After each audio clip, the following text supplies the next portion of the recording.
Welcome to the Day Clean Devotion Queen podcast. Each week, our podcast episodes breathe life into selected themes from the DDQ Meditation Journal. Hosted by our founder, Najma Thomas, we engage in heartfelt discussions with a diverse roster of inspirational Queen sisters.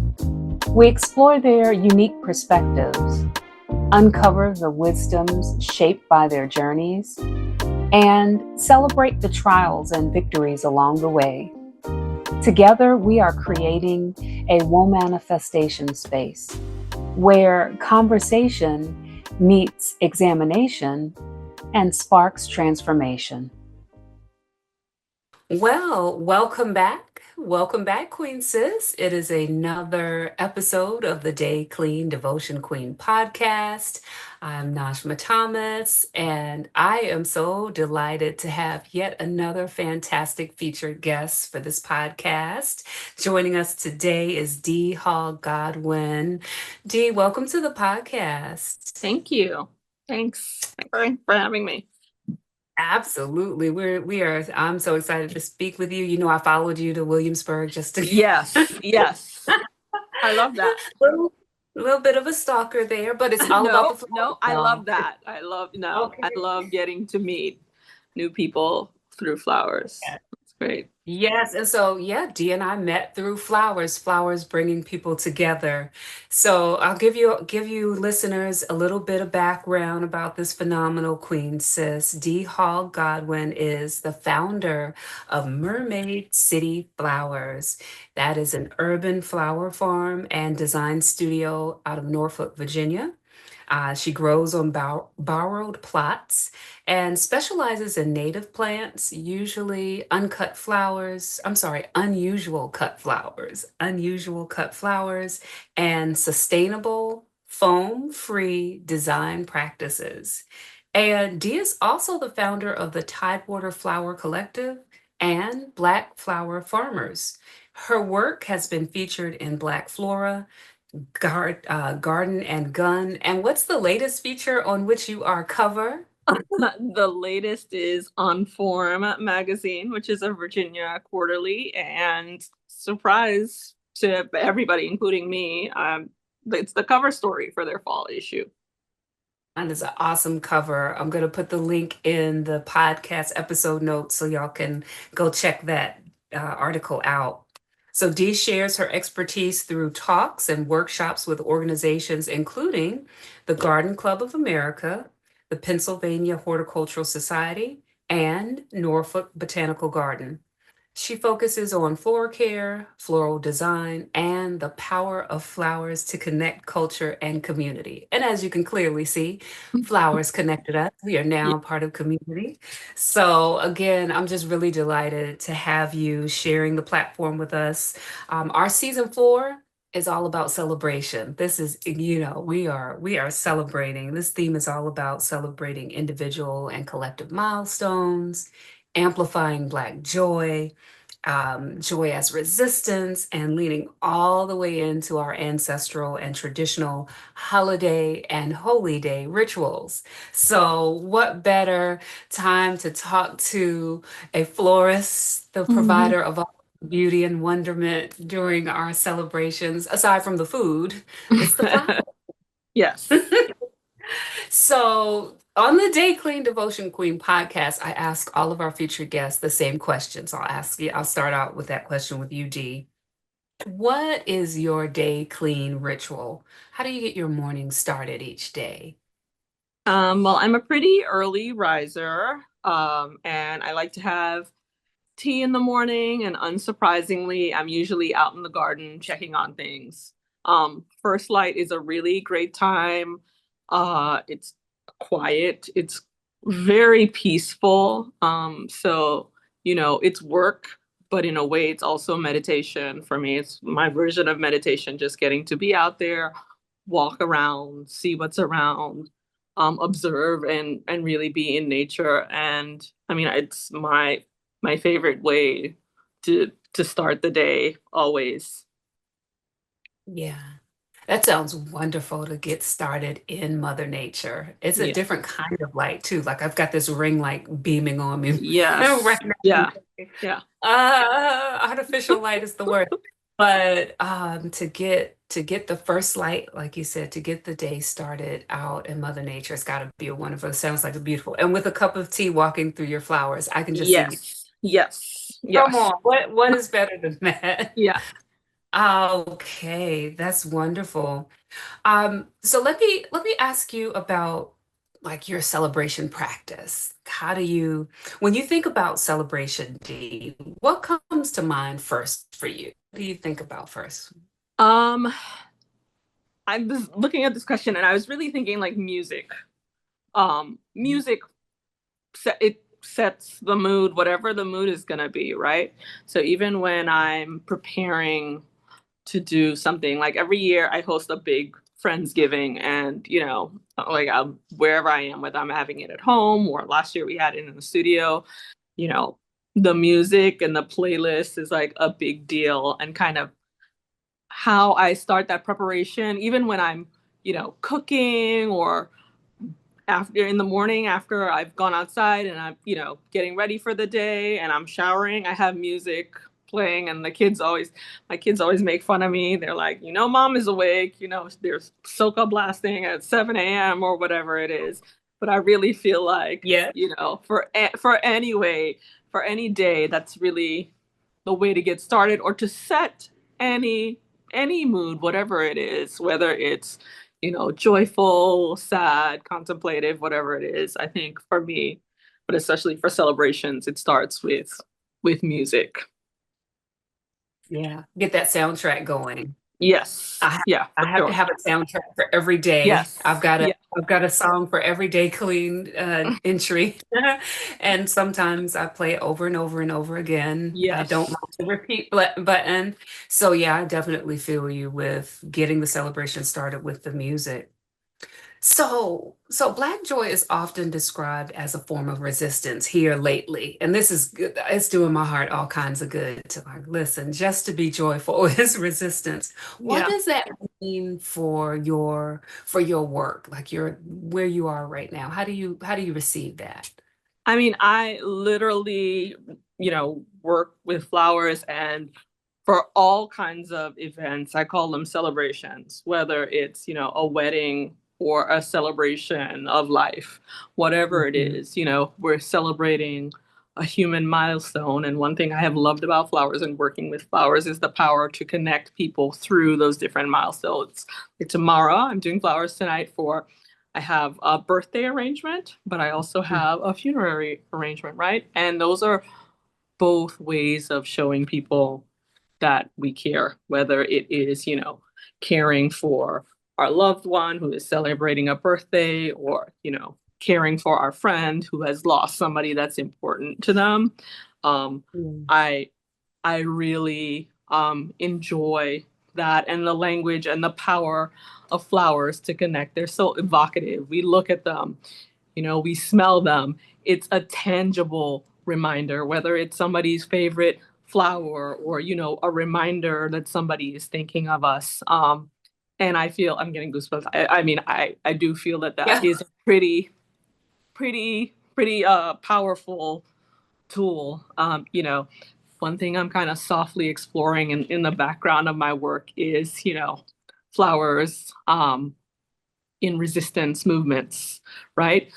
We can think often of, you see images of people holding up flowers, juxtaposed with soldiers, with people with weapons, etc. And the idea that you are using those flowers or olive branches or whatever they be, any kind of botanicals, as an offering, as a peace offering, as a sign, Yeah. of what you are hoping to accomplish or achieve. I'm listening to you and I'm watching you. And as you talk about flowers connecting people and symbolizing joy, your face is coming alive. You're like the joy pouring from you. course, just thinking about the ways that flowers kind of can evoke these emotions and keep us connected and bring us joy even in some of the most difficult times. Sure. I think that's beautiful. Can you share a moment of joy that caught you by surprise recently? Um, it often comes from my kids. So my oldest daughter is a teacher, and it's been really interesting watching her, her post-college career path. And she teaches, young kids, and just kind of hearing about her interactions and um seeing her, sometimes she'll send me pictures of books she's reading her class that are books that we read when she was younger, and there's no text accompanying it or anything like that. But you know it really makes me happy to think, she's had this connection from when she was young, and now she's getting to, kind of pass it on to the next generation. It's really heartwarming and sweet, and she is not a warm and fuzzy person at all. So I especially love that it's just, a picture of the book she is reading her class, and she knows that I know that we read that when she was little, and now she's, getting to do the same thing. So that's been really fun for me with, school having just started and her going back to her classroom. Oh, that's a beautiful moment of joy Yeah. and sort of, you Yes. remembered. Yeah. Yeah. Yeah. And that's what folks say when they get flowers. Oh, you remembered. Yes. Thank you. Yes. A Yeah. different kind of flower, right? It's Yeah. like so beautiful. Let's talk a little bit about rituals and holidays and ancestors. Are there particular holidays or seasonal rituals that you cherish the most? Things that you Yeah, so stand out? of Yeah. course, tying it back to the nature of my work is seasonal because I grow what I use in my work. And so you see the natural progression, from the winter in January and what's blooming in then till now. And I change my mantle at home seasonally. I use, I have dried flowers, but it also becomes a little bit of an altar of sorts, Mhm. you know, because you're adding bits and Oh, pieces from, whether it's family photos or, things from trips, or, the kids might just put something they found outside, like put an acorn on the mantle, and that all kind of becomes part of that greater, seasonal kind of tradition. And I've loved how it's grown and changed over the years, and stayed the same in ways, but it's never the same way twice. So that's been really lovely. And as we start moving here, from fall to winter, again, I have like a really big Friendsgiving celebration, but I also host my family for Christmas, and my family's from St. Lucia. There's a big um, celebration of light in December too. And so okay. there are lots of traditional things, from whether it's attending mass to dances to, cooking and being with the family for the holiday. And I've always tried to, even though we're here in the States, incorporate things like that to keep, not only myself, but keep my kids connected to our heritage and those traditions in ways small or big, whether they realize it. I think they often don't realize. Like a lot of times, family doesn't realize Not until they're immediately, out in the right? wider world, and they're like, "Hey," like, they think this is like something that you're just doing in the house at random, and like, they're like, wait a minute, other people know about this. So this is totally a thing. Yeah, So it not, didn't not just, weird. yeah, like it didn't just come out of the air. This is definitely so, and especially as they've gotten older and have, gotten to go and spend more time in St. Lucia, and gotten to participate in things like that. Um, St. Lucia has lots of countries have different societies of sorts. St. Lucia has two traditional floral societies. One Really? celebrates the rose, la rose, and one celebrates the daisy, la marguerite. And they have a really interesting history. They're not quite sure how these festivals started, but they have everything from a traditional king, queen, court. There are police officers. Like, it's represented. There's two colors. The roses wear red, and the daisies wear blue. And the roses, yes, the roses celebrate in August, and it's a big thing. Like, it's a 2 or 3 day festival. There are like traditional songs. I've been trying to do some research, and I've read in a little bit of my research that these movements and these societies had lots of ties to resistance movements. They would raise funds during and post slavery immediately. And so a lot of the scholarship that exists is about, like colonial entities trying to beat back these different societies, right? But they have survived. My daughter was there in August last year for La Rose, which is our society, the Rose Society. And so she had a dress made for her, and she got to, go to mass, and she got to walk in the parade, and she got to do all these different things. There are all sorts of competitions, singing competitions, all sorts of things. And I love that, it ebbs and flows. At times it has been tied to more resistant movements. Sometimes it has been more cultural, depending on what is happening, politically in the climate, as we see lots of things. But yeah, that's one thing that I have really loved, and especially as I've kind of grown into my work. That's one amazing thing. And just side note, um, I will be in your suitcase on the next St. Flower trip for the Flora or wherever else you will be to take. Sounds so delightful. And I know my sister Nature is probably listening and thinking, Yes. right now, let's go right Definitely. now. Yeah. It sounds like paradise to have Yeah. a flower festival. And Yes.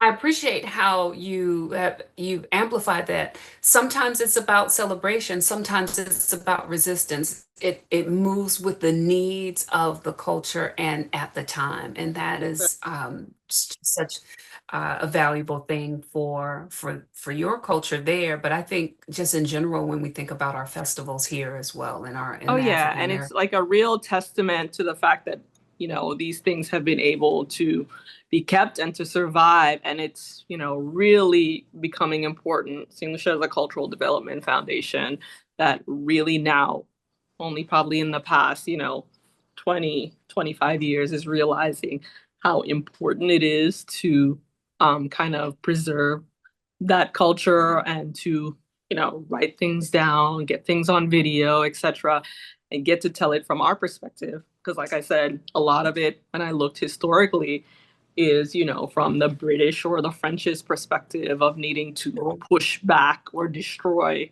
what they saw as resistance, right? Or, anything that threatened, um, you know, the Colonial slavery was. culture. Yeah, basically, yeah. So Push back I and love resist. seeing that. I really love seeing this little tiny island nation kind of come into its own and recognize. I mean, that's something that's always been particularly important within my family. My grandmother it was really important to her to preserve heritage and culture, and so that was something that was kind of always passed down, the importance of that throughout our family. And you're doing it for the next generation too, in such a I hope beautiful so. way. Oh, absolutely. Absolutely. So that's wonderful because I had a question about, do you think we need to reclaim or reimagine holidays so they better affirm our culture and joy and resilience? And I think you've answered some of that already, but Yeah. do you want to expound on that a little bit or? Yeah, I mean, I think there's so much that we don't realize in the ways that we are connected. And I think about like living in Virginia and, spending like my almost entire adult life in the South, in the Southeast, and spending time between, like, every time I go to New Orleans, it reminds me of being in St. Lucia. The houses look the same, and we know that that is the place where, the enslaved came from the Caribbean, whether it's Haiti, Guadeloupe, St. Lucia, etc. So it makes so much sense that, you Mhm. not only visually see it, but you can just feel it in the atmosphere. And it's one of the places that I feel most connected. And, Mm. we sometimes see like diaspora wars and this kind of thing. And I'm like, we are, we are so connected. We So are much just, alike. we, I mean, we are alike in, like for instance, like okra. Okra's everywhere. Like we have it in that is something that is like everywhere. When you think about the things that our ancestors carried with them, brought with them, and how those things influence not just Black culture, African American culture, but like American culture and world culture.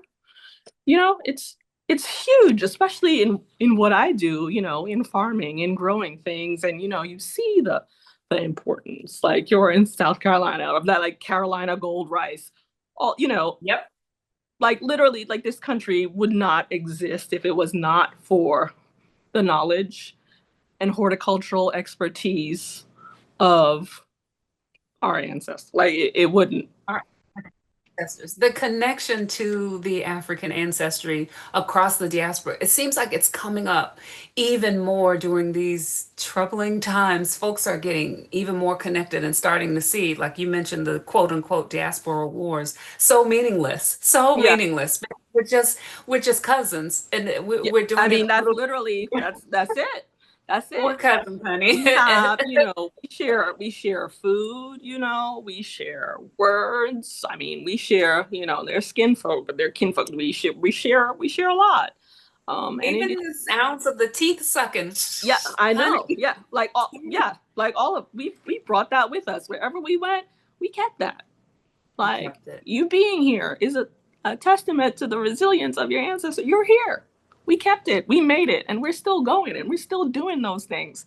You can look back, you can read it, you know, you can hear about it, you can see it in the places that you go. I mean, how incredible is that? And It's incredible. that right there is It's is worth celebration. That right there is worth joy. that part. That's why we need to stay in celebratory mode because I mean our existence is cause for celebration. That That's we are it. here and We're thriving still and we're still creating here. still, that's cause for celebration. I think like I need a monthly celebration, just random, pop off. Oh, that's so beautiful. And now I want to go to St. Lucia even more. So Yes. we must make that happen. Let me ask you about gifts. You're the flower lady. Okay, so gifts, abundance, gratitude, celebration means music and it's food, but it often includes gifts, tangible and intangible. So, what's one of the most meaningful gifts you've either given or received that you'd like to share? I think I was thinking about, I mean, time is the biggest, that's our most limited resource, right?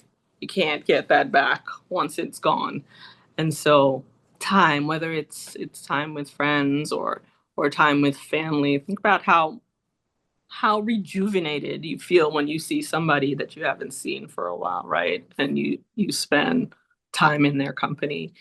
Yeah, so I really think about that. Like, yeah, I show up with flowers, but I also like to give and have given the gift of time. And it doesn't have to be, sometimes it's let's just go take a walk together because that's what we have time for, right? But you feel so much better after having done whatever that is than you did before. And I think Together. that is um, one of the most important things.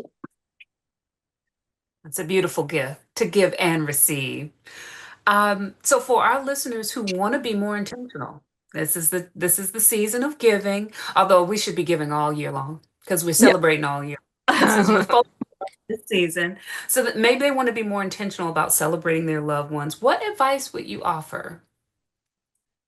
um, I don't know. I mean, call them, text them, get together, reach out, you know, Hmm. um, reach out. None of us knows again how much time we have. Um, and nobody ever looks back at the end of their life like, oh, I wish I worked more, right? Like I No wish I one, did. and no one ever. Nobody's no, no, that's not the look, the work is gonna be there. No Whatever one it at is. the And birthday. I always say that, like, hashtag capital is gonna be there. You can leave that. It's gonna look, because if something happens to you, they're gonna just replace you tomorrow. So Very quickly. time, time, Yeah. be with your loved ones. And I also really like the gift of experiences, and I have for years because it's so much more memorable. If you ask Mm. somebody, what did you get for Christmas or your birthday last year? I don't know. But you know, if you do trips, and that's something that I have really favored for years or time. Like for my daughter's birthday last year, she and her siblings, they did a staycation, an overnight at a hotel, right? And so Yeah.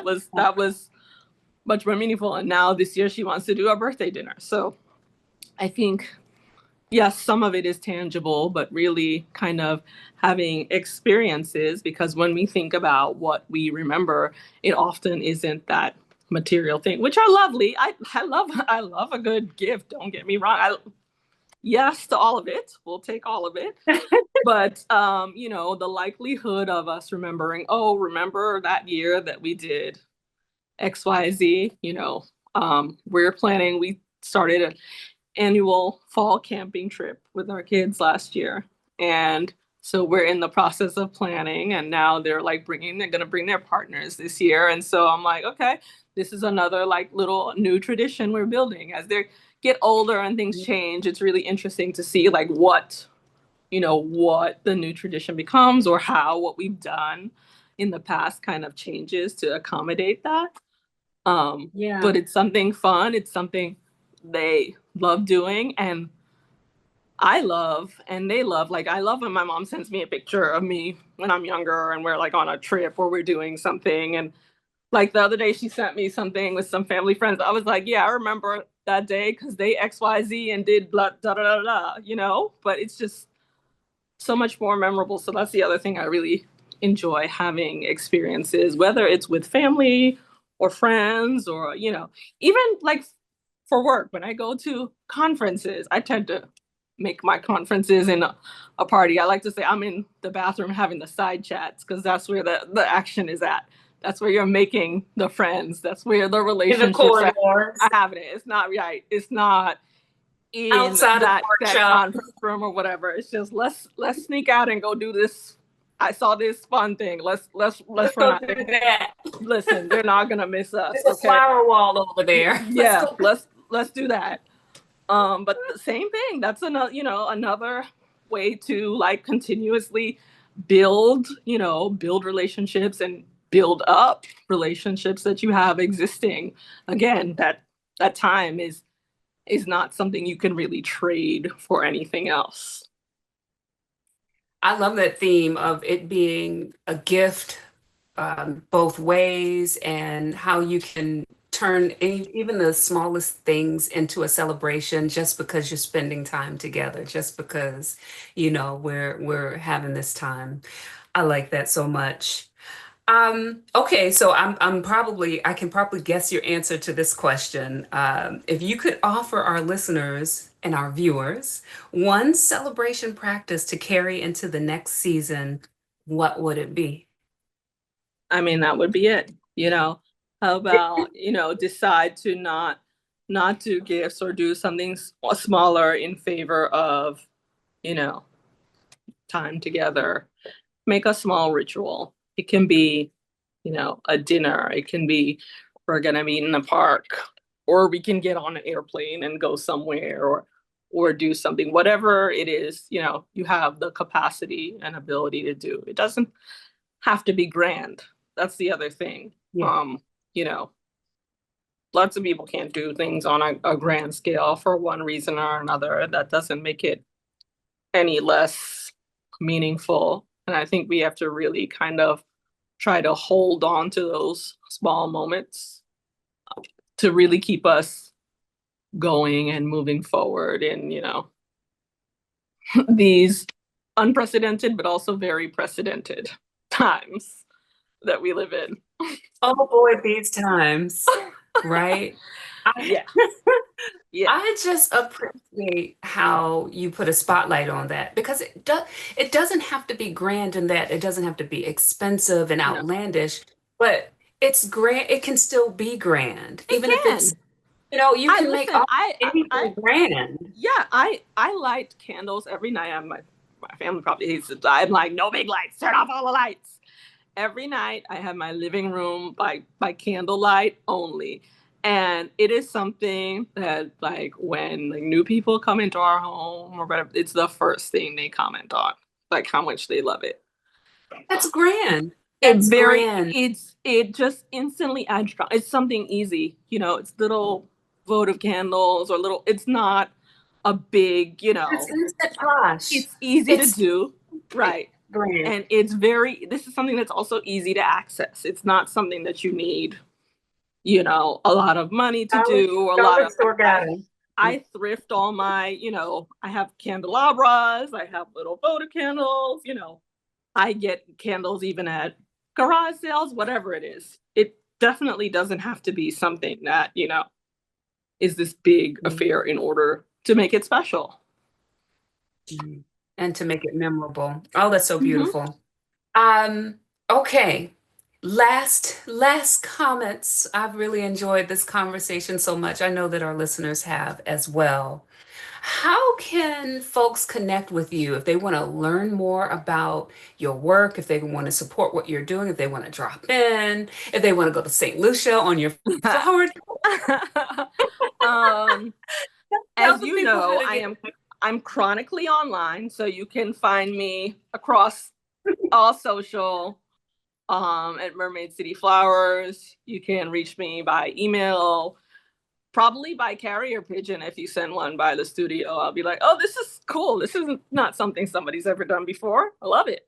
I am very easy to find. My phone number is on my website. I love it. Sometimes I just have little old grannies call me from the middle of nowhere, Mississippi, like, my daughter read about you in a book and I just wanted to call and say hello. And I mean, I love that so much. Like I will talk to somebody's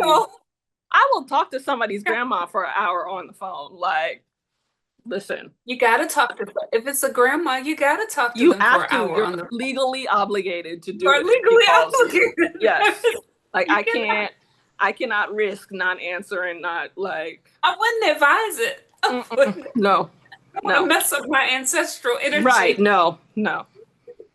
So yeah, I am very easy to reach, I think, for the most part. I mean, community has been a really important part of my work, creating groups, bringing people together for fellowship in different ways, I think is really important, especially like with my Black Flower Farmers group. We're a small group Oh, within a that's small good. Thank group. you for that. Um, Because I don't think, and maybe I'm wrong, I'm in the farm space, but we mhm. don't see a lot of Black flower farmer Oh no, works and I estimate in the United States, like based on just looking at figures, there's probably less than 100 Black flower farmers in the entire country. Now we know there are countries like Kenya has a really large farming community, and we know that there are other places that have lots of Black flower farmers because like Kenya grows lots of roses, for instance. Um, but I really love that and being able to connect to people in different places. This year we got our first grant, which was really exciting. So I've loved having the opportunity to help people with, memberships, continuing education, or, with pest management projects or whatever, even in small ways. I just want people to be able to keep going in whatever way that looks like for them, and to know that we're here if they just want to like, yeah. make a joke that only we're gonna understand, or vent or whatever it is. I really love having that space. A couple of us were in Asheville over the summer in North Carolina. There were 10 of us, and it was like the most of us that had ever been together. Like We were hyped. 10. I know, Oh we my were God. hyped. It's a posse.